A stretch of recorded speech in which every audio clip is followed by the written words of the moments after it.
स्वागत है। आज हम मिर्च बनाने जा रहे हैं। ये बहुत ही पुरानी बनने वाली रेसिपी है और ज़्यादातर ये सोलापुर ज़िले में बनाई जाती है। इसे मेरी सासू माँ बनाती थी, तो मैंने भी बनाने की कोशिश की हूँ। तो चलिए उसके लिए हम स्टार्ट करते हैं मिर्च बनाना। तो और उसके लिए मैंने जो जो यहाँ पर सामग्री ली है वो इस तरह से है। यहाँ पर मैंने 200 ग्राम मिर्ची ली है। ये मिर्ची बिल्कुल भी तीखी नहीं रहती है। मिर्ची के इसमें दो प्रकार रहते हैं, एक बगैर तीखी वाली है और एक तीखी वाली है। तो हम ये मिर्ची नहीं लेंगे क्योंकि ये तीखी बहुत होती है, इसके लिए हम ये स्किप करेंगे और हम इस मिर्ची को लेंगे। जब हमें मिर्ची करना होता है तो हम कैसे पहचानेंगे कि हमें मिर्ची कैसी लेनी है? तो उसके लिए हमें ऐसी हरी वाली मिर्ची न लेते हुए हमें इस तरह की पीली मिर्ची लेनी है। मिर्च बनाने के लिए जो हमें मसाला बनाना है उसमें सबसे पहले हम जीरा लेंगे। जीरा 1 चम्मच है। यहाँ पर लहसुन की कलियाँ मैंने 20 से 25 ली है, आप कम ज़्यादा भी कर सकते हैं। उसी तरह से भुने हुए शेंगदाने हैं, ये भी आप अपने पसंद के अनुसार कम ज़्यादा कर सकते हैं। मैंने यहाँ पर 1 कटोरी ली है। यहाँ पर मैंने तिल ली है। तिल भी आप पसंद के अनुसार ले सकते हैं या आप स्किप भी कर सकते हैं। अगर आप न लेना चाहें तब भी आप नहीं ले सकते। उसी तरह से यहाँ पर हींग ली है मैंने आधा चम्मच, टेस्ट के अनुसार नमक और हल्दी आधा चम्मच और तेल। यह तेल मैंने शेंगदाने का लिया है। ध्यान में रखिए, आप जब भी ऐसी चटपटी चीज़ें बनाते हैं तो आप हमेशा शेंगदाने का तेल यानी कि मूंगफली का तेल ही लीजिए, ताकि टेस्ट बहुत ही अच्छी आती है रेसिपी बनने में।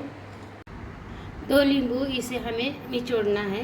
जब हम रेसिपी बनाएंगे तो आखिर में हमें इसे निचोड़ना है, इसके लिए मैंने यहाँ पे 2 नींबू लिए हैं।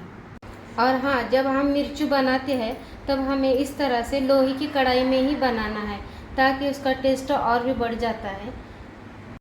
अब इस मिर्ची को हम छोटे छोटे टुकड़ों में काट लेंगे और ये जो इसकी डंठल है इसे हमें पूरी तरह से नहीं निकालना है, बल्कि हमें आधा डंठल निकाल लेना है।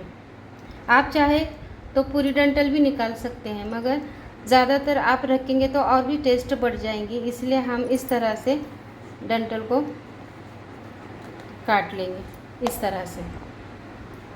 और इसी तरह से मैं सभी मिर्ची को काट लेती हूँ। ये देखिए, मैंने डंठलों को आधा आधा निकाल लिया है। अब हम इसके आधा आधा इंच के हिसाब से कट कर लेंगे। ज़्यादा भी हमें बारीक नहीं करना है और ज़्यादा भी हमें लंबा नहीं रखना है। आप चाहे तो इसे खड़ा भी काट सकते हैं। मिर्च के बहुत सारे प्रकार हैं रेसिपी में, मैं आपको बनाकर दिखाऊंगी। गैस के फ्लेम को मैं ऑन कर देती हूँ।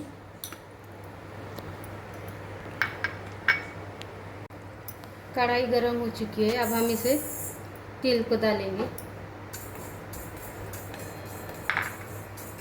हम तिल को अच्छी तरह से धीमी आंच पर भून लेंगे। तिल अच्छे से चटकने लगे, भून चुके हैं। अब ये मैंने पहले भून कर रखे थे शेंगदाने, इसे भी मैं थोड़ा सा रोस्ट कर लेती हूँ।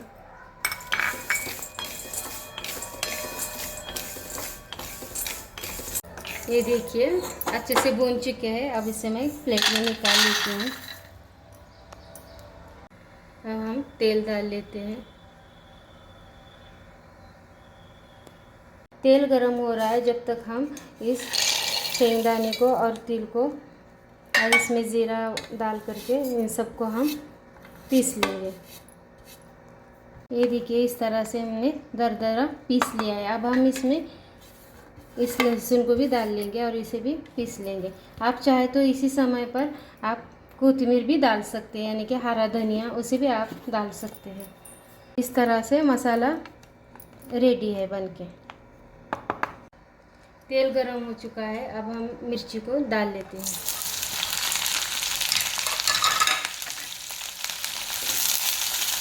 और मिर्ची को हम दाग लगने तक भून लेते हैं। ये देखिए मिर्ची अच्छी तरह से भून चुकी है। अब मैं इसे निकाल लेती हूँ।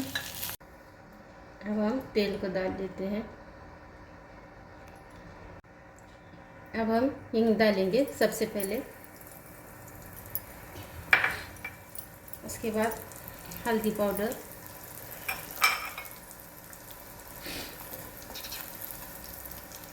और जो पिसा हुआ मसाला है इसे भी हम डाल लेंगे।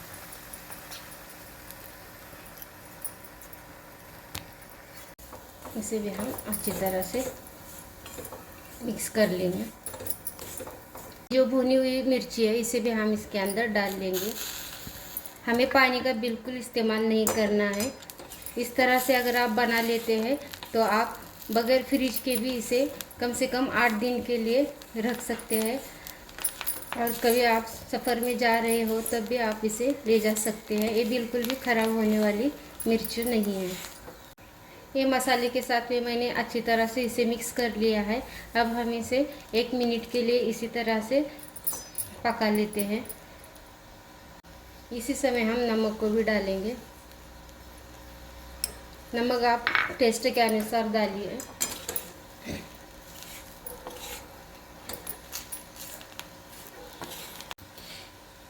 अब इसके बाद में हम ये जो कटे हुए नींबू है इसके रस को भी हम डाल लेते हैं। हमें शुरू में नींबू का रस नहीं डालना है। अगर हम शुरू में डालते हैं तो ये हमारा जो मिर्च है वो कड़ू हो जाएगा, उसकी टेस्ट ही बदल जाएंगी। इसलिए हमें आखिर में हमेशा नींबू के रस को डालना है। मैंने यहाँ पर 1 नींबू डाला है, यानी कि 1 नींबू का रस डाला है। आप कम ज़्यादा भी कर सकते हैं। आप अगर खट्टा ज़्यादा खाना पसंद करते हैं तो आप 2 नींबू डालिए, 3 नींबू डालिए, ऐसी कोई भी बात नहीं है। अब फ़ौरन ही हमें गैस के फ्लेम को बंद कर लेना है। यह मिर्च बन चुकी है। अगर आप खट्टा मीठा खाना चाहते हैं तो आप इसमें इसी समय पर गुड़ या शक्कर का भी इस्तेमाल कर सकते हैं। आज की हमारी यह रेसिपी बन के तैयार है। आप इसे चपाती के साथ, रोटी के साथ भी खा सकते हैं। अगर कोई सब्ज़ी न हो घर में तो आप इस तरह के सब्ज़ी अगर बना के रखते हैं तब आप खा सकते हो। आप इसका अचार की तरह इस्तेमाल कर सकते हो। आज की यह हमारी रेसिपी बन के तैयार है। आपको यह रेसिपी कैसे लगे आप मुझे कमेंट्स करके समझाइए। आपको पसंद आए लाइक कीजिए, शेयर कीजिए और मेरे इस चैनल को सब्सक्राइब कीजिए। धन्यवाद।